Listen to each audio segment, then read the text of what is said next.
안녕하십니까?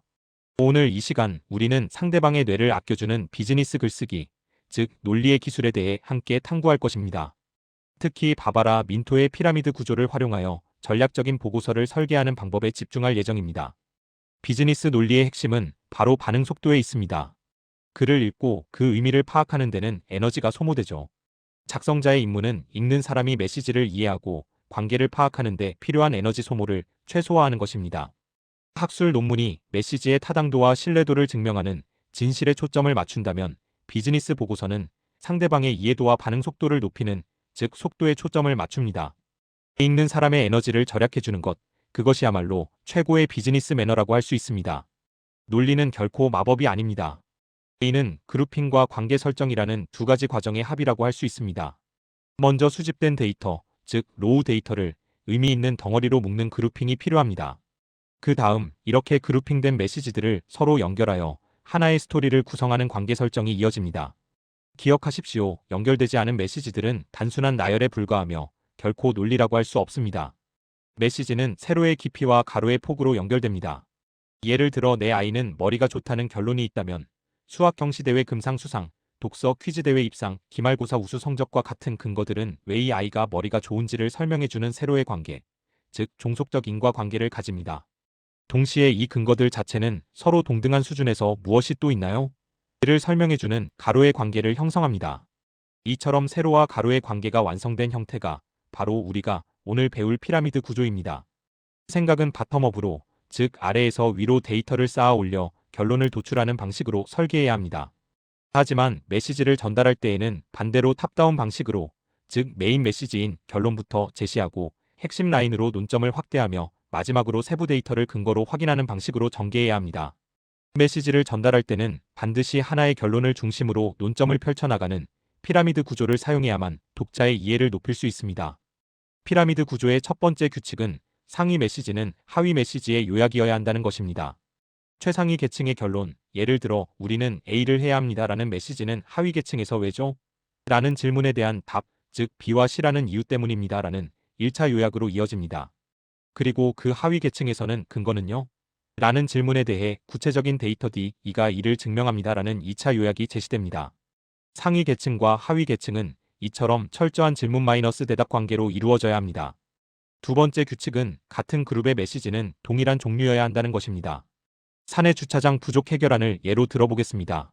만약 통근버스 증편, 카풀 참여 차량 유류 지원, 차량 오부제 시행이 모두 해결안으로 제시되었다면 이들은 모두 제도적 차원이라는 동일한 수준의 메시지로 그룹핑되어야 합니다. 통근버스 운행시간 단축과 같은 세부 행동은 통근버스 증편이라는 상위 레벨의 하위 근거로 배치되어야지 동등한 해결안으로 나열되어서는 안 됩니다. 메시지 레벨의 혼재는 논리적 오류를 발생시킵니다. 세 번째 규칙은 메시지는 논리적 순서로 배열되어야 한다는 것입니다. 크게 네 가지 유형이 있습니다. 첫째, 시계열적 순서는 과거, 현재, 미래 순으로 시간의 흐름에 따라 배열하는 것입니다. 둘째, 지리적 순서는 서울에서 경기, 강원과 같이 공간의 영역에 따라 배열하는 방식입니다. 셋째, 단계적 순서는 스텝 1, 스텝 2처럼 과정이나 중요도에 따라 배열하는 방식이며 마지막으로 연역적 순서는 대전제에서 소전제로 그리고 결론으로 이어지는 논리적 흐름을 따르는 방식입니다. 이 중 적절한 순서를 선택하여 메시지를 명확하게 전달해야 합니다. 논리 전개에는 크게 두 가지 패턴이 있습니다. 첫째, 해설형은 메시지들이 서로 연결되어 하나의 결론을 향해 흐르는 구조로 주로 왜 이런 일이 일어났는가를 설명하는 데 적합합니다. 반면 병렬형은 독립된 메시지들이 동등한 수준에서 결론을 지지하는 구조로 주로 어떻게 해결할 것인가를 제시하는 데 유용합니다. 각 패턴의 특징을 이해하고 적절히 활용하는 것이 중요합니다. 해설형 논리는 Y를 설명하는 스토리텔러와 같습니다.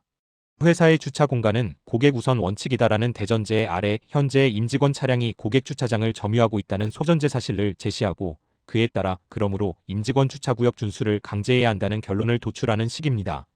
이 방식의 장점은 대전제에 동의한다면 결론까지 강력한 설득력을 가지며 흐름이 자연스럽다는 것입니다. 하지만 단점은 중간 연결고리가 하나라도 끊어지면 전체 논리가 무너지고 하우를 설명하기에는 부적절할 수 있다는 점입니다. 반면 병렬형 논리는 하우를 제시하는 전략가와 같습니다. 임직원 차량 사용 억제라는 결론을 위해 통근버스 증편, 카풀 제도 시행, 차량 오부제 시행과 같이 서로 독립적인 세 가지 해결책을 제시할 수 있습니다. 각 메시지는 서로 인과관계가 없으며 독립적입니다. 이 방식의 장점은 하나의 근거가 약해도 다른 근거들이 결론을 지지해주고 결론인 액션과 직접 연결되어 구체적인 방안을 제시하는데 효과적이라는 것입니다. 그렇다면 언제 어떤 논리 패턴을 사용해야 할까요? 해설형은 보고서의 서론이나 배경 설명, 즉, 왜 이런 문제가 발생했는가? 와 같은 Y를 설명할 때 유용합니다. 하지만 읽는 사람이 결론을 알기까지 시간이 소요되어 인지 부하가 높을 수 있습니다. 반면 병렬형은 보고서의 본론이나 해결책 제시, 즉 무엇을 어떻게 해야 하는가? 와 같은 하우를 설명할 때 사용합니다. 읽는 사람은 헤드라인만 읽고도 전체 구성을 파악할 수 있어 매우 효율적입니다. 병렬형 논리에서 가장 중요한 필수 조건은 바로 MEC입니다.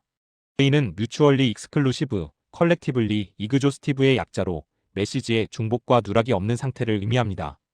병렬형은 각 메시지가 독립적이기 때문에 중요한 논거가 누락되면 설득력이 급격히 떨어집니다. 중복을 없애는 것은 비교적 쉽지만 누락을 없애기 위해서는 전체를 보는 통찰력이 필요하기 때문에 더 어렵습니다. 치밀하게 논리의 폭을 확보하는 것이 매우 중요합니다. 자, 이제 논리적 보고서 작성을 위한 건축과 체크리스트를 살펴보겠습니다. 첫째, 결론 우선, 즉 결론이 최상단에 위치해 있는지. 둘째, 세로의 법칙, 상위 메시지가 하위 메시지를 요약하고 있는지.